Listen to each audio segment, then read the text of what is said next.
We thought humans broke when you took their children. Turns out, that's just when they stopped pretending to be civilized. The Empire came like thieves disguised as gods. Their ships hung over the sky, immaculate shadows cutting across farmland and rooftops. They did not announce their arrival with war drums, but with bureaucratic efficiency, clipboards, scanners, and the gentle cruelty of those convinced of their own moral superiority. Children were measured, tagged, and lifted into sterile transports as if they were resources instead of flesh and memory.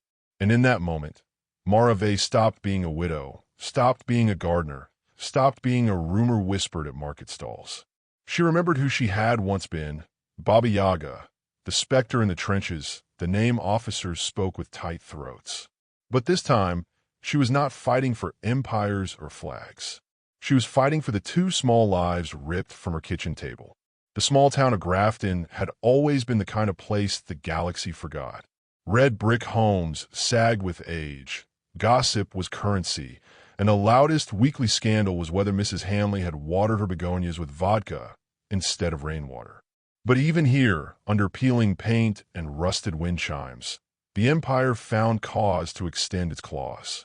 Their patrols strutted across the cobbled square, faces hidden behind reflective visors, boots clicking against stone as if rehearsed. To them, it was occupation. To the townsfolk, it was humiliation. Mara walked among them silently, her shoulders rigid, her gray shirt blood-stained at the cuff from the struggle that morning. She carried no weapon, yet, but her presence unsettled both sides. Neighbors averted their eyes. Soldiers, sensing something unspoken, kept a wary distance. Grief gave her no softness, only edges. She stopped in front of the old town hall, where banners once hung during festivals, and looked up at the crumbling clock tower, as if it might still keep time for a world already stolen. Inside, the council was meeting. Faces pale, voices hushed. The mayor, a man with a permanent tremor in his hand, spoke of patience and diplomacy. If we resist, they will punish us harder, he said. Sometimes survival means bowing our heads until the storm passes. Mara stepped forward, her voice flat, blade sharp. And when the storm doesn't pass, when it decides your bowed head looks better rolling on the ground, she scanned the room, eyes catching on every father who had lost a son that morning, every mother staring at the floor so she would not scream. They took my children first. Do you think they will stop with me? They are not sated. They are sampling. No one replied. Fear had made them smaller. She could almost hear the echo of boots outside, as if the Empire itself stood listening, amused. Mara exhaled slowly and left, knowing she would not find allies here. Not yet. The door shut behind her with the weight of betrayal. That night, she sharpened knives at her kitchen table. Not delicate cooking blades, but heavy steel once meant for fields. Sparks caught the lamplight as she tested each edge, her face still and unreadable. On the windowsill, the creature watched. The honey badger, a stowaway she had found weeks ago in a smuggler's crate, escaped from some alien laboratory that had not yet learned what humans already knew. Some things cannot be tamed, only endured. Scarred, tenacious, and inexplicably devoted, it had followed her home as if recognizing a kinship. Now it sat, jaws clicking, eyes gleaming, an omen wrapped in fur. Looks like it's just us, Mara muttered, sliding another blade into her pack. The honey badger hissed in agreement. The first strike was almost comical in its simplicity. A supply convoy idling outside the town square, soldiers distracted by laughter at a human's attempt to sell them microwave burritos, Earth's treasured cuisine, now turned into bribes. Mara appeared, duct tape wound around her forearm like armor, crowbar in hand. By the time they noticed her, it was already too late. Tires shredded, crates overturned, rifles stripped from limp hands.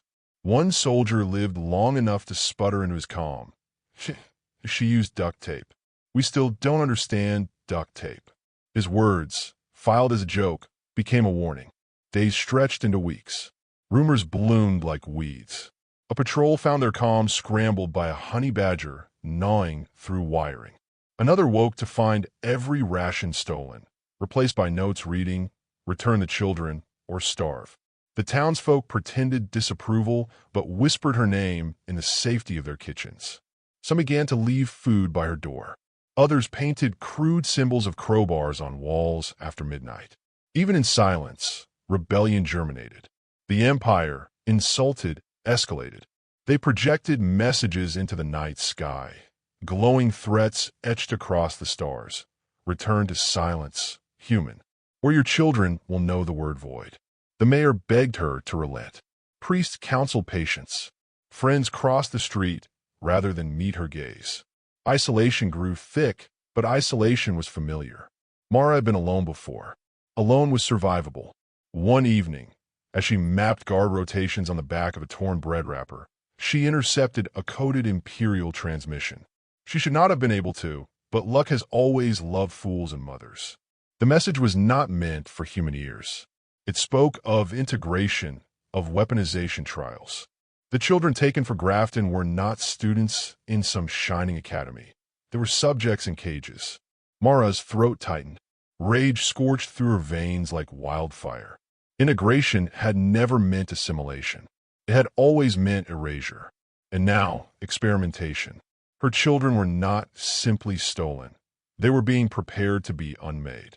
The honey badger clawed at the table, sensing her fury. Mara leaned back, breathing through clenched teeth. She had thought grief had already burned her hollow, but now she realized there was more inside her yet, more to set aflame. She picked up the crowbar, tested its weight, and smiled. A smile with no joy, only purpose. They wanted Baba Yaga, she whispered to the empty room. They just reminded her how to wake up. And so the story began not with victory, but with the slow, deliberate steps of a mother returning to war. The world did not cheer for her. Neighbors still gossiped, soldiers still patrolled, stars still burned indifferent. Yet somewhere beyond that indifferent sky, her children waited. That was enough. That would always be enough. Remember this, reader. Empires rise not because people are weak, but because people are tired. And when one tired soul decides exhaustion is no longer an option, when she sharpens grief into a blade, then no empire, however vast, sleeps soundly again. They say humans can't breathe in space. Funny thing is, we don't need air when all we're breathing is rage. The stolen shuttle smelled like burned plastic and stale adrenaline. Panels flickered. The navigation system stuttered like a drunk with a speech impediment, and the entire hull shivered every time it touched the turbulence of planetary exit. Mara Vey sat in the cockpit, her children's faces haunting every blink. Behind her, the honey badger gnawed happily on a bundle of stolen wiring, utterly unbothered by the fact that they were hurtling into hostile territory with only duct tape keeping half the ship together. The smuggler who had provided this craft, a thin man named Garrus, all nervous laughter and shifting eyes, kept glancing between Mara and the badger as though weighing which of the two would kill him first. You know, he said, there's safer ways to die than flying into an Imperial weapons lab. Drinking expired moonshine, for example. Mara adjusted the controls with steady hands, her voice cold. I didn't hire you for safety. I hired you because you said you knew the access codes. Garrus chuckled weakly. Right. Access codes. Totally valid. Totally not copied from a bar napkin. The honey badger hissed, as if to emphasize the point. The moon that housed the Imperial lab was a barren cobalt husk, its surface glittering with mineral dust. From orbit, it looked lifeless. But nestled against its shadow was the installation, steel domes like buried claws, glowing corridors snaking between them, every angle sharp enough to cut the sky. No children's laughter lived there, only sterile efficiency, the sound of machines humming like mechanical sermons. Mara checked the knife strapped to her thigh, then the crowbar resting against her seat. She had never been one for grand arsenals. Weapons are just excuses. Resolve was enough. The shuttle's docking clamp caught, screeching metal on metal. Lights flared red. An automated voice rasped. Unauthorized vessel. Stand by for termination. Garrus froze. Termination? Termination sounds permanent. Mara rose, her gray shirt stiff with dried sweat and old blood. Then don't stand by. She slammed her crowbar into the console, sparks erupting as systems died. In the darkness, alarms whined, but so did opportunity. Sometimes chaos was the cleanest disguise. They breached through maintenance shafts, crawling through vents slick with condensation. The honey badger led, claws clicking softly. It seemed to know where wires pulsed, where air currents shifted. Its instincts guided them better than any map. Mara followed with mechanical patience, every motion precise, her breath measured. Behind her, Garrus wheezed like a broken accordion. When they emerged, it was into a corridor so clean it offended her eyes. White walls hummed faintly with energy. Doors lined each side, each marked with sterile numbers. She didn't need to open them to know what they hid. The intercepted transmission echoed in her mind. Weaponization trials. Her children and others treated like test subjects. Guards appeared at the far end, helmets gleaming, rifles raised. Unauthorized presence detected. Mara moved before thought. Crowbar met visor, shattering glass. The honey badger lunged at ankles, tearing flesh through armor joints. Garrus screamed, but managed to fire the stolen pistol she had shoved into his hands earlier. The corridor smelled of ozone, blood, and panic.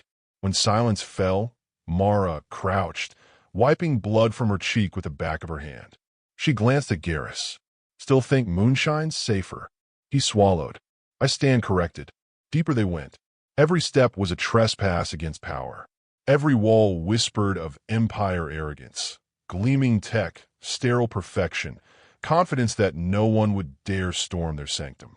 Yet here she was, a widow with nothing left but fury, a badger with too many teeth, and a smuggler regretting his life choices.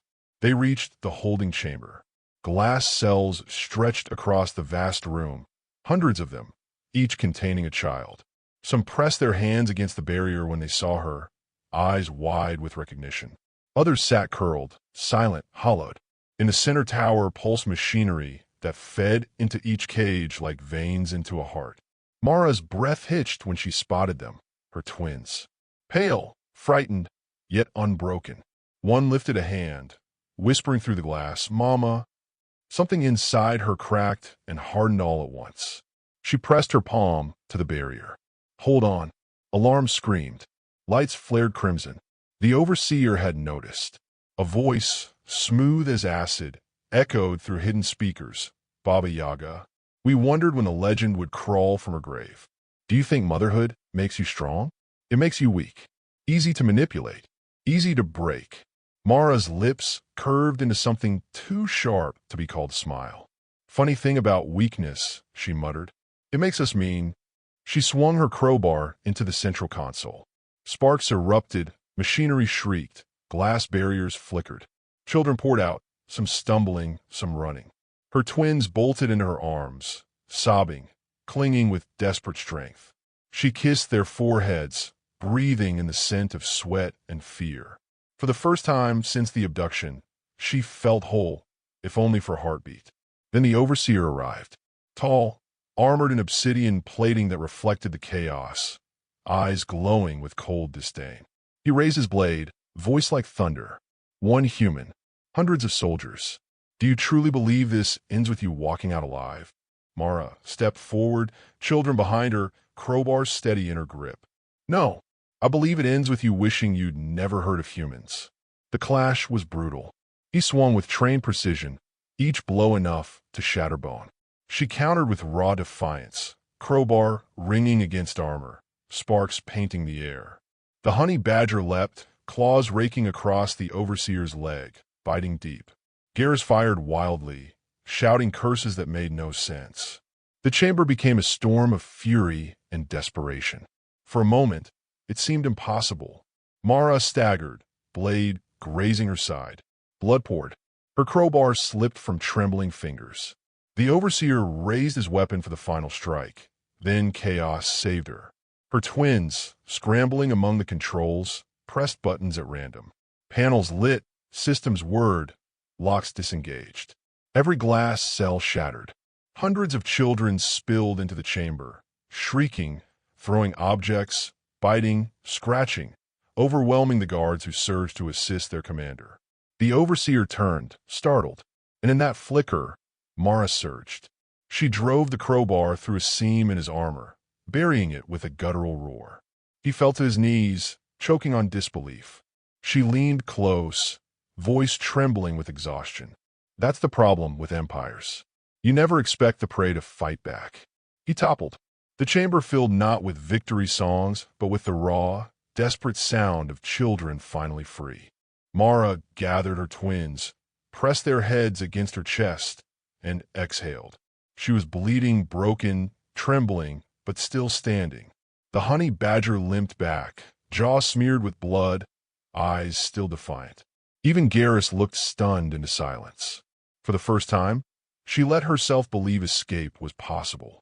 Not easy, not clean, but possible. And so the mother who had walked into hell now walked out carrying heaven in her arms. Remember this, reader. Hope does not arrive dressed as angels or miracles. It crawls out of vents, chews wires, and bleeds beside you. It fights with crowbars, badgers, and bare hands.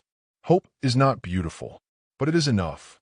They say humans don't know when to quit. True enough, but the real problem is we don't know when to stay dead. The overseer's corpse was still cooling on the floor when the next wave arrived. Mara barely had time to wipe her children's tears before Klaxon screamed again, harsher now, vibrating through her bones. Red lights strobed. Automated defenses were alive. The Empire had not expected her to reach this far, but once she had, they could not allow her to leave. The chamber became a war zone of confusion. Guards poured in through upper balconies, rifles raised. Children screamed, scattering. Some ran in wild terror. Others, emboldened by freedom's first taste, picked up scraps of metal to throw with shaking hands. Garrus shrieked something incomprehensible and fired blindly, his shots ricocheting off polished steel. The honey badger launched itself into the fray again, claws flashing.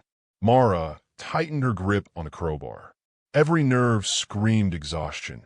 Every cut bled freely, but the sight of her twins huddled close steeled her spine. She had not come this far to deliver them back into cages. She led the charge, slamming the crowbar into a console that exploded in a shower of sparks, plunging half the room into darkness. In the chaos, she pushed children toward the maintenance shafts. "Run! Follow the badger!" she barked, and absurd as it sounded, they obeyed. Because even half dead, even bleeding, Mara's voice carried the gravity of someone who would not allow them to fail. But escape was not simple. A steel bulkhead slammed down, sealing the main exit.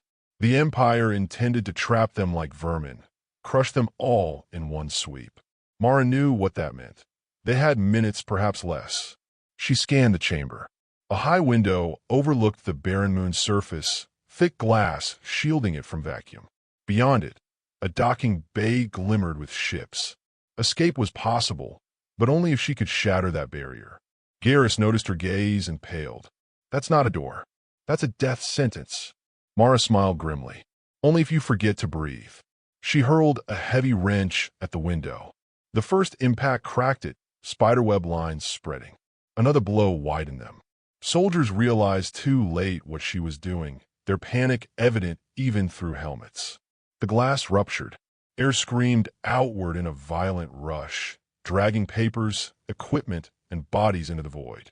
Mara threw herself over her children, pinning them to the floor with every ounce of her weight.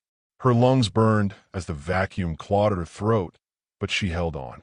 Around her, chaos raged, soldiers sucked into space, alarms shrieking in metallic agony.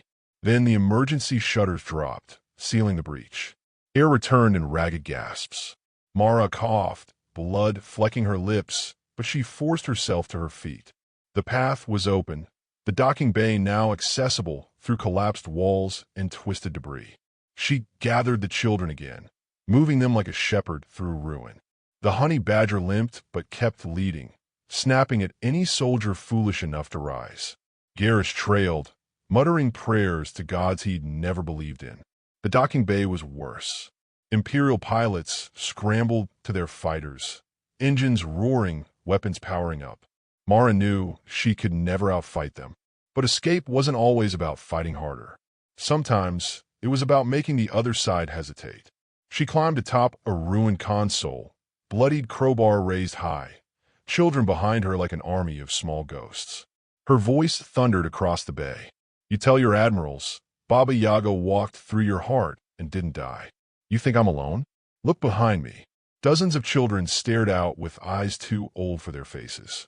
Some clutched jagged scraps of metal. Others held hands, trembling but unyielding. And the pilots, so confident, so disciplined, hesitated. Because the Empire thrived on control, and nothing about this site was controllable. Mara seized the moment. She pointed her crowbar at a freighter, its ramp open, engines idle. Move! They surged forward. Blaster fire erupted, but it was scattered, uncertain. Mara swung her weapon, deflecting one soldier's aim long enough for the honey badger to sink teeth into his leg. Garrus managed, by sheer luck, to shoot another. Children scrambled up the freighter's ramp, Mara dragging the last stragglers with her. Inside, the ship hummed with dormant power. Mara shoved Garrus into the pilot's seat. Fly, he stammered. I've never flown anything this big. Then learned fast. The freighter roared to life. Engines screamed, lifting them from the bay floor. Alarms blared as docking clamps resisted, then snapped. The ship lurched upward, slamming against the hangar's shield. For one harrowing second, Mara thought they would burn out against it, but the shield fractured and they burst into open space. The stars opened wide. Freedom stretched vast and merciless. Yet behind them, Imperial cruisers turned like wolves sending blood. Their cannons charged, targeting systems locking. Mara's children clung tighter. The honey badger growled at the void, undaunted. Garrus cursed in languages half-invented. The first volley fired. Blazing light tore across the black. But Mara's hands flew over controls, redirecting emergency power into engines. The freighter lurched, barely dodging. She could feel systems dying beneath her fingertips, metal groaning as if protesting survival itself. Another volley streaked past, searing close enough to blister paint. And then, salvation from absurdity. A civilian broadcast cut across comms. Reruns of Florida Man Chronicles, Earth's most notorious reality show, somehow overriding Imperial targeting systems. For a heartbeat, Mara thought she was hallucinating. But no, Earth hackers, those lunatics who found joy in chaos, had hijacked the Imperial network. Enemy ships shuddered, their weapons cycling through nonsense commands. One commander's voice crackled through, panicked. They've infected us with memes. Mara almost laughed. Almost. She slammed the freighter into hyperspace, stars stretching into rivers of light. Silence followed, heavy and vast. The children huddled in groups, some crying, some stunned. Garrus slumped in his seat, whispering, "We're alive. Gods help us, we're alive." The honey badger curled by Mara's feet, bloodied but purring like a broken motor. Mara held her twins close, her forehead pressed against theirs. She had done the impossible. She had walked through fire, through void, through the heart of the Empire itself. But she knew this was not the end. The Empire would come. They always did. Back on Earth, whispers would spread. In towns like Grafton, in cities drowned by fear, people would tell stories. Exaggerated, twisted, but true in their marrow. She killed a fleet with duct tape. She broke the Empire with a crowbar. She brought them home. Stories would grow. Myths would rise. And myths, Mara knew, were harder to kill than armies. She kissed her children's brows, letting herself breathe for the first time in weeks. The freighter sailed on, directionless but free, carrying not just bodies but seeds, seeds of rebellion, of defiance, of humanity at its rawest. And you, reader, remember this. Empires do not fall because one mother fights back. They fall because others watch her whisper her name and realize they could fight too. Myths are contagious. And someday, when you're tired, when chains feel too heavy, you will remember the widow who would not bow, the honey badger who would not die, and the children who press the right button at the right time. That memory will be enough to set you alight.